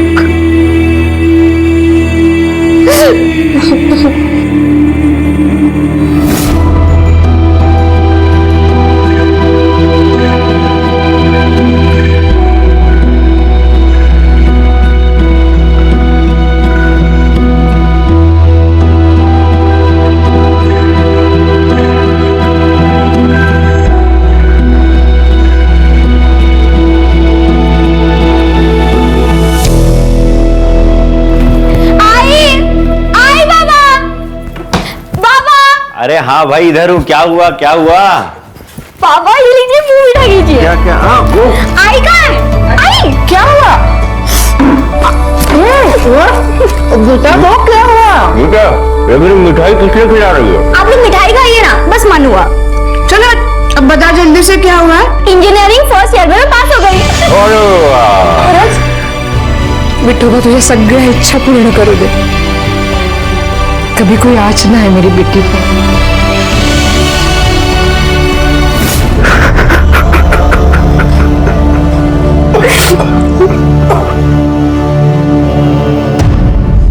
डॉक्टर के मुताबिक उसे 4 बजे उठाया, 4:30 बजे वो ठिकाने पहुंचे और बाद में आगे 1 घंटे भर में ये दवाई खरीदी गई होगी। एक काम करो शेरगी, नाथपाड़ा से लेके पकलूस तक के एरिया में जितने भी मेडिकल स्टोर्स है पता करो ये दोनों दवाई किसने खरीदी। लो। ठीक है सर।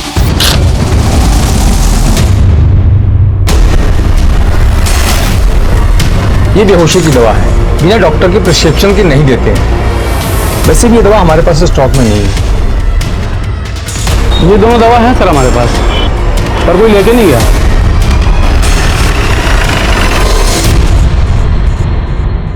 हाँ सर परसों सुबह एक आदमी लेकर गया था ज़ैलियम टाइफॉस्फेट सुबह 8 बजे। और मॉर्वेटन डी, सर मॉर्वेटन डी भी उसी दिन कोई आदमी लेके गया है शाम को 5 बजे। ये बेहोशी की दवा है? जी सर। मॉर्वेटन डी वैसे सर बीपी की दवा है। तो बिना प्रिस्क्रिप्शन के मिल जाती है ये? नहीं सर। तो फिर तुमने कैसे दे दी? शायद सर नहीं, उसके पास प्रिस्क्रिप्शन था या नहीं अभी बता दो, वरना अच्छा नहीं होगा तुम्हारे लिए। सॉरी सर, उसके पास प्रिस्क्रिप्शन तो नहीं था।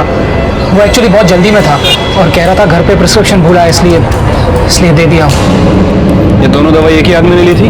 Sir 1 minute. हाँ सर ये दोनों दवाइयों की पेमेंट क्रेडिट कार्ड से ही हुई है और सर एक ही कार्ड से हुई है, देखिए।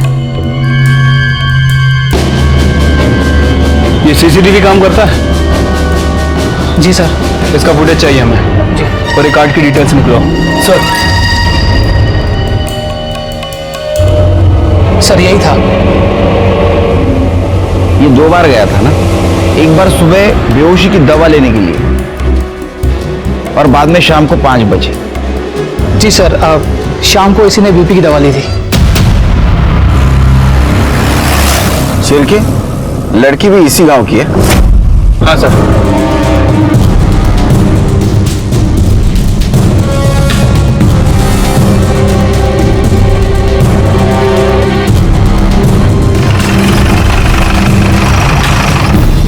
दैवत कल शाम तक था, सुबह निकल गया। किसके साथ? एक लड़का था। कौन था? क्या नाम है लड़के का? नहीं साहब, मैंने ठीक से देखा नहीं उसको। किधर गए दोनों? बताया नहीं साहब, वो कभी बता के नहीं जाता है। मोबाइल नंबर दो दैवत का। हाँ, बोलिए। 9867। चिड़की, इस नंबर का कॉल रिकॉर्ड निकालो, इस दैवत का फोटो लो, हर पुलिस स्टेशन में भेज दो और नाके पे अलर्ट करो। ठीक है सर।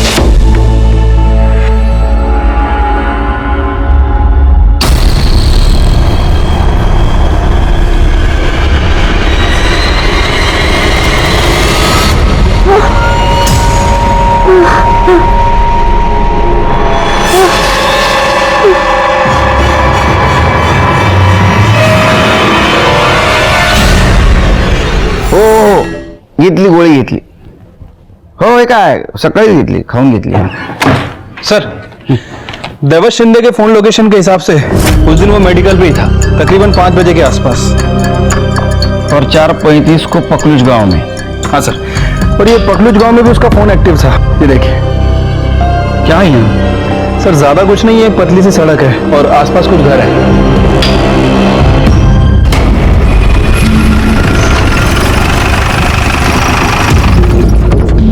क्या कर रहे हो इधर? चौकीदार है साहब, ये सामान रखना था.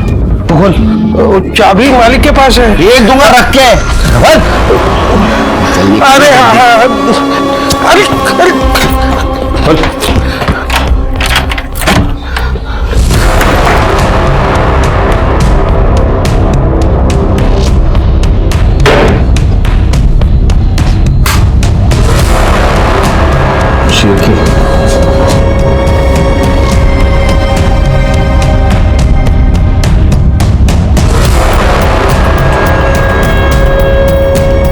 सर इंजीनियरिंग की किताब है और ये फोन मिला है, लेकिन बंद है. इंजीनियरिंग की किताब मतलब ये बैग मीता का ही होगा. एक काम करो शिरके, फॉरेंसिक टीम को बुला, इस एरिया का टावर लोकेशन निकालो, पता चलेगा कौन कौन आया था. और तुम लोग सब कमरे की तलाशी लो अच्छी तरह से. मालिक पुलिस सब काय झालं साहेब? वजन तू कोण है? सब बबन हे घर माझं आहे. अच्छा हुआ तू आ गया.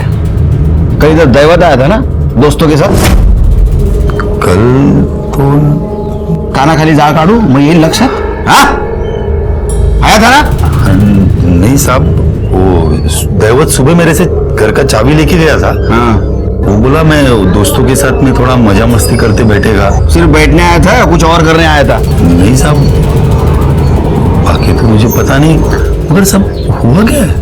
शेर क्या बहुत भोला बन रहा है, इसको अंदर लेके जाओ सब याद आएगा. अरे चल जाओ इनके साथ. चल.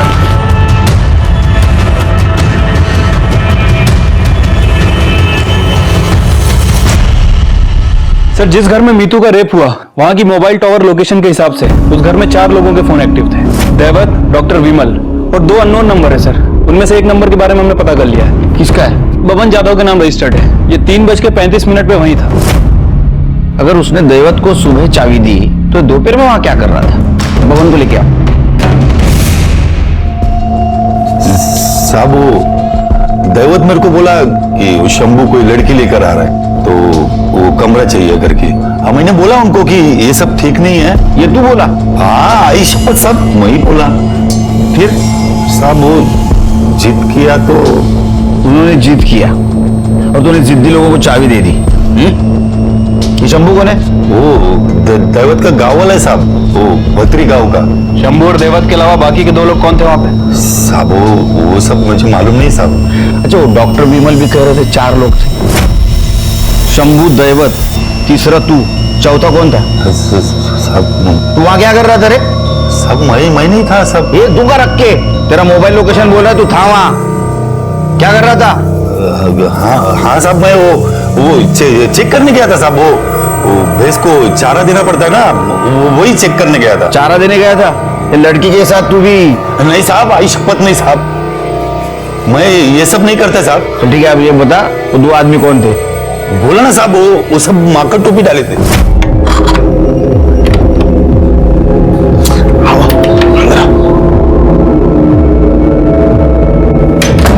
क्या बबन दादा आप भी क्या रे, ये तुम लोग माकर टोपी का को डाला? वो लड़की पहचान लेगी ना इसलिए. चलो चलो आप भी चलो, मस्त आइटम में दिखा था. चलो चलो चलो. अरे चलो ना. सब वो 4 लोग थे और वो सब लोग वो माकर टोपी डाले थे साहब. अपना शंभू और दैवत तो बकवास कर रहा था, लेकिन बाकी के 2 लोग चुप थे. और वो उसमें से एक था ना साहब, बहुत कमीना था साहब. आओ बबन दादा शर्मा मत. कैसा आइटम मस्त है ना? ये बबन दादा वही करने दो. चलो हो जाओ शुरू, हो जाओ शुरू. चाचा ये सब मैं नहीं करता है. लगता है शादी के बाद बबन भाई का पैंट ढीला हो गया. कुछ जो समझने का समझो. ए लगन सैंपल करके दिखा.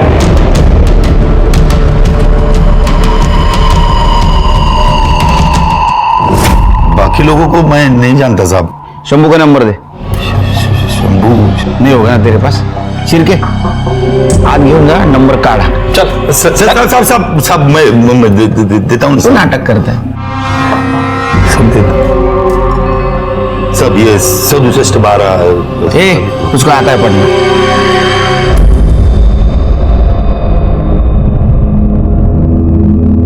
नमस्कार। ये देखिए, जो कुछ हुआ बहुत बुरा हुआ। हमारी पार्टी की तरफ से यह आपको चेक।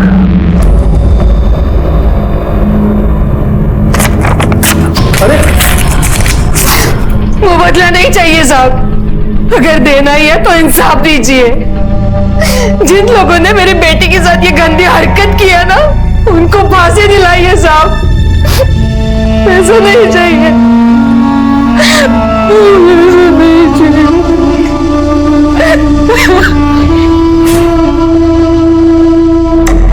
ये सब अजीब लग रहा है मुझे शिव। क्या सर? दैवत, शंभू और ये लड़की, ये तीनों एक ही गांव के हैं और विक्टिम के साथ इन तीनों का कुछ ना कुछ कनेक्शन है।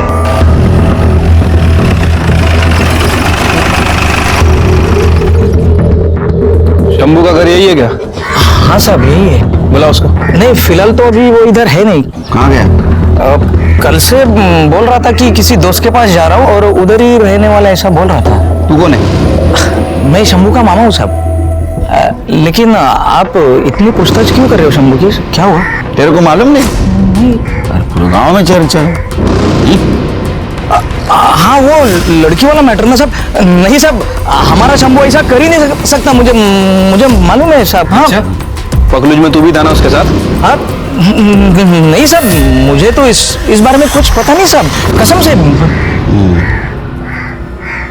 नासिक जिले के इस केस ने पूरे देश में सनसनी मचाई थी। मीडिया, पब्लिक सारे रास्ते पे उतर आए थे। हमारी तहकीकात भी जारी थी, हमारे हाथ सुराग भी लगा था। हमें हॉस्पिटल से फोन आया कि विक्टिम को होश आ गया। जब हमने विक्टिम से बात की और वो बोली, तो यकीन मानिए पूरा देश, मीडिया, पब्लिक और हमारे होश उड़ गए। तुम वो 4 लोगों को पहचान सकती हो? कौन 4? वो 4 नहीं थे। वो तो 12 थे।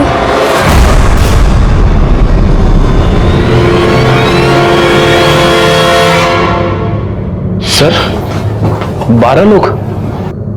उनमें से सिर्फ 4 लोग हमें पता है। सर, कहीं ये बबन यादव भी तो शामिल नहीं है? 4 और 1 5 होते हैं शिर के, 12 नहीं। 8 लोग कौन हो सकते हैं? भातरी गांव में हुई शर्मनाक वारदात को आज 4 दिन हो गए हैं, लेकिन स्थानीय पुलिस अब तक एक भी सुराग नहीं जुटा पाई है। हमारे सूत्रों के हवाले से हमें खबर मिली है कि इस जघन्य अपराध में 12 लोग शामिल थे, पर पुलिस के हाथ अब तक एक भी अपराधी नहीं लगा है। क्या कर रही है आखिर यहाँ की पुलिस? हाँ सर, दैवत और शंभू को जानता हूँ मैं, वो मेरी ऑफिस में आते थे। दैवत को तो मैंने उसके बिजनेस में हेल्प भी किया था सर। बिजनेस? अब वो सीमेंट का डीलरशिप दिलाने में मदद किया था साहब उस कमीने को मैंने। ये दैवत और शंभू आपके घर पे आते जाते थे? घर पे बहुत नहीं साहब, कभी कभी आते थे फेस्टिवल में। वो लोग गांव में भी अलग मोहल्ले में रहते साहब। डॉक्टर विमल को कितना जानते हैं आप? डॉक्टर विमल कुछ खास नहीं साहब।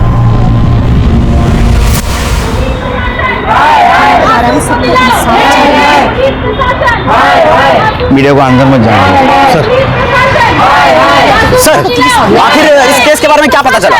इन्वेस्टिगेशन चल रहा है सर, अपराधियों के बारे में कुछ तो बताइए सर। पुलिस हमारे किसी भी सवाल का जवाब नहीं दे पा रही है। क्या वो 12 अपराधी पकड़े जाएंगे? आखिर कौन थे वो 12 अपराधी? सर, मुझे अभी फोन आया था उनका। किसका? सर, किडनैपर्स का। क्या बोल रहे थे? सर, मुझे धमकी दी उन लोगों ने। बोला था ना तेरे को किसी से बात नहीं करना। कौन बोल रहा है? तेरा बाप। पुलिस से बात किया ना तू? किया कि नहीं? कौन?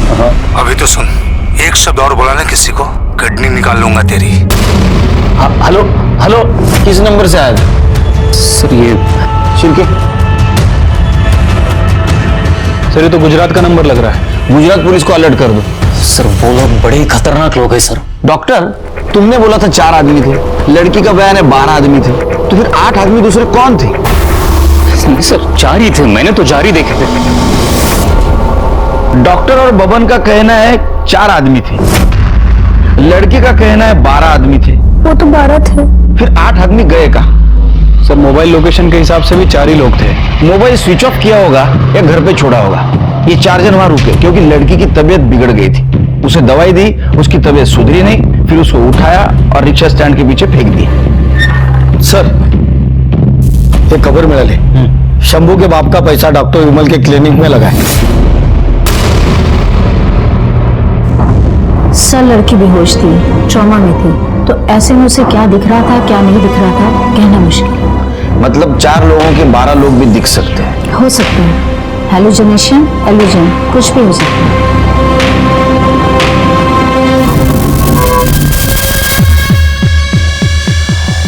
तुम्हें क्लास में या ट्यूशन में कोई लड़का छेड़ता था, परेशान करता था? नहीं सर। आपको कोई दोस्त, कोई बॉयफ्रेंड? नहीं सर, मतलब दोस्त है इंटरनेट पे, फ्रेंड रिक्वेस्ट भी बहुत आते हैं पर मैं एक्सेप्ट नहीं करती। कई दिनों से एक लड़का बार बार रिक्वेस्ट भेज रहा है। कौन है? नाम तो नहीं पता पर उसके अकाउंट में गंदी तस्वीर है। कुछ तो नाम होगा। कुछ अजीब सा है। आप अपनी आईडी का पासवर्ड दे दीजिए, हम पता कर लेंगे। MEETHA।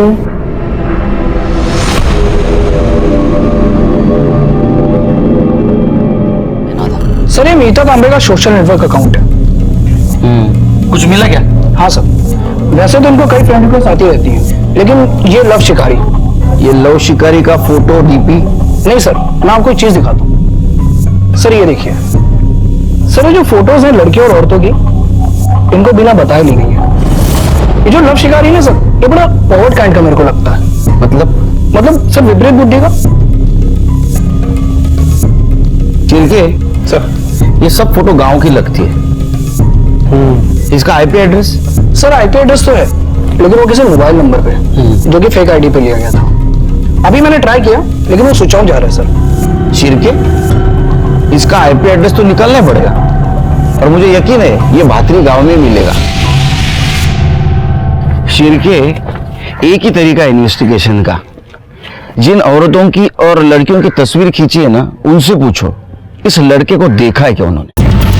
मालूम नहीं किसने निकाला है फोटो, मैं तो देखी भी नहीं। कितना गंदा फोटो निकाला साहब इसने मेरा। इसको पकड़ो और बंद करो जल्दी से। किसने निकाला था फोटो? पता नहीं साहब, मना किया था मैंने कि मत लो ये फोटो, लेकिन वो मानता ही नहीं। किसने ली थी ये फोटो? अब मैं नाम बताऊंगी तो मारेगा वो मुझे। तुम बस नाम बताओ उसका। वो दिन भर गांव में घूम घूम कर लोगों की फोटो निकालता है और टोकने पर कहता है कि ठीक बाय कर लेते हैं।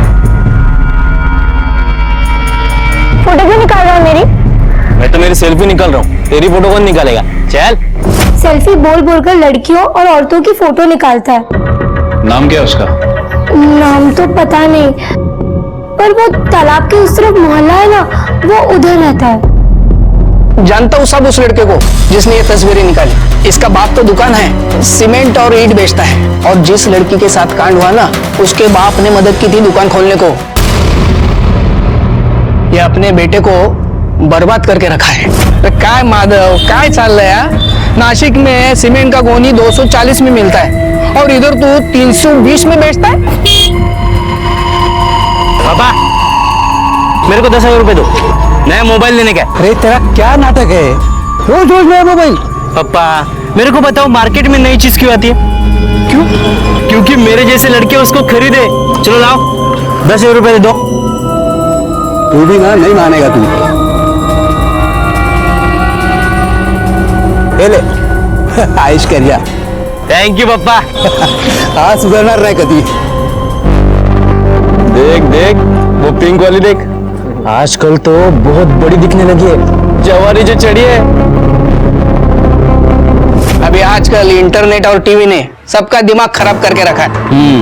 किसके दिमाग में क्या चल रहा है कुछ पता नहीं चलता। लेकिन आप तो सरपंच है ना इस गांव के, आपको तो ध्यान रखना चाहिए। हो सकता है इन सब कांड में लड़का शामिल हो। हाँ साहब, हमारी गलती हो गई। यानी कि एक बार उसकी कंप्लेंट आई थी हमारे पास, लेकिन हमने ताकीद देके छोड़ दिया उसको। देखो आता तुम्हीच काहीतरी करा।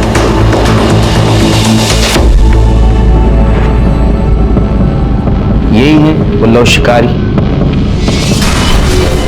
हाँ, यही भेजता था मुझे फ्रेंड रिक्वेस्ट। इसे जानती आप?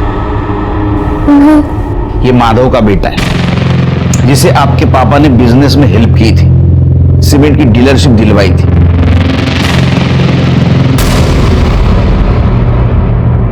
वो सही लड़का नहीं था, मुझे बिल्कुल भी अच्छा नहीं लगता था। मैं उससे बात करना बिल्कुल पसंद नहीं करती थी। बाबा, ये जो प्रतीक है ना, बिल्कुल सही लड़का नहीं है। क्यों बेटा, ऐसा क्या किया उसने? बहुत बकवास बातें करता है। अरे बेटा वो थोड़ा मस्ती खो रहा है, लेकिन ऐसा हमले से तूने देखा उसने अपने बाप का बिजनेस कैसे चमका दिया? क्या हुआ? किसके बारे में बात कर रहे हो? अरे वो प्रतीक के बारे में बोल रही थी। ये वहां था जहां आपको ले गए थे? मालूम नहीं सर, सभी मंकी क्या बनी थी। वो आया था? नहीं सर, लगता है उसे भनक लग गई। उठाओ उसको।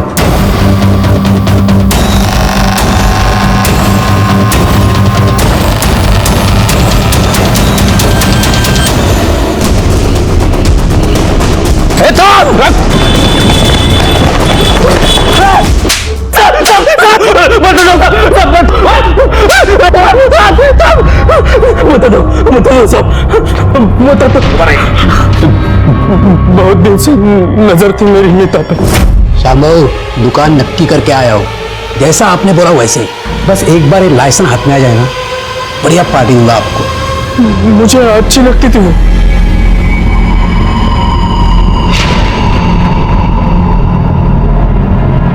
तो भी चलेगी ना पार्टी में? पहले ठीक से खड़ा हो जाओ।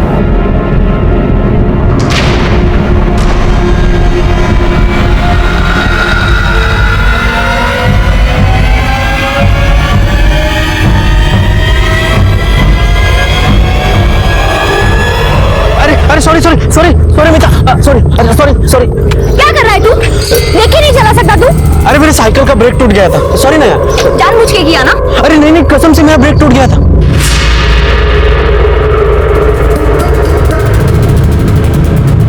सीधी बात भी नहीं करती थी। अरे कुछ करना यार, मुझे उस मीता के साथ लव करना है। ये लवर, थोड़ा कंट्रोल कर अपने आप को। अरे दैवत से बात करना, उसका दोस्त बबन, अरे उसके पास घर है ना, उधर लेके जाते हैं उसको। सब मिलके साथ में मजा करेंगे। क्या बोलता है? सॉलिड ना? ये बात तूने सही बोली। हाँ, सब साथ में मजा कर। हेलो, हाँ देवत। अरे वो मेरा दोस्त है ना प्रतीक, अरे उसको मिर्ची लगा लव का, थोड़ा शांत करना पड़ेगा। तेरे दोस्त है ना बबन, उसका घर लगेगा बस। हाँ अच्छा ठीक है, हो गया? हो जाएगा। बस तो लड़की को उठाने का इंतजाम कर। 4 व्हीलर है ना तेरे पास?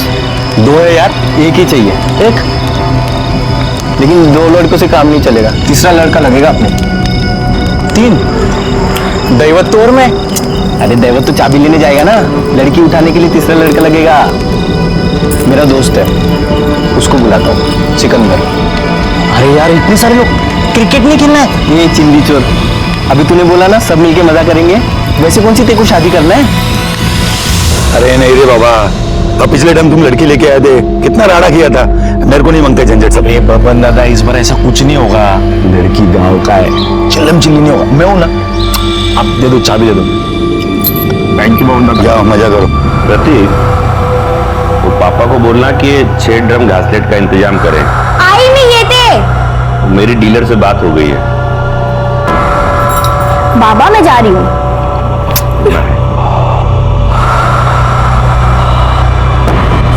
जी बोल दूंगा, मैं जाऊं? हाँ जा जा जा, तो देख भूलना नहीं। हाँ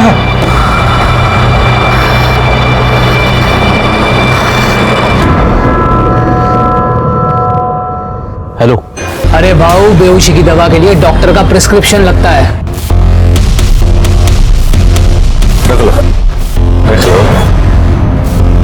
लाता हूं।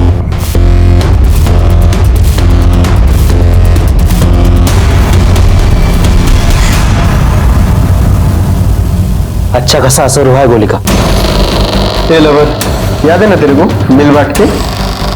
हाँ चलो ओपनिंग तू कर ले, ठीक है?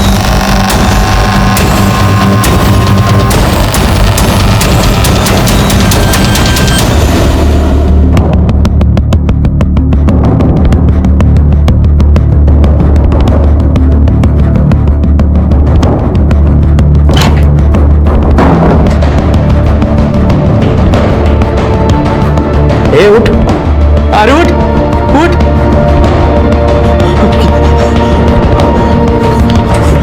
अरे जल्दी इधर आओ, जल्दी इधर आओ। क्या रे, क्या हुआ? अरे ये देख, इसको क्या हो गया? क्या हो गया? कुछ रिएक्ट ही नहीं कर रही है। हाँ? कहीं मर तो नहीं गई? हाँ? अरे ये मरे तो हम मर जाएंगे।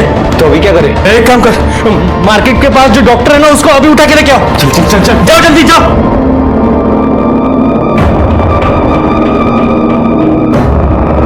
ये ले पानी ले।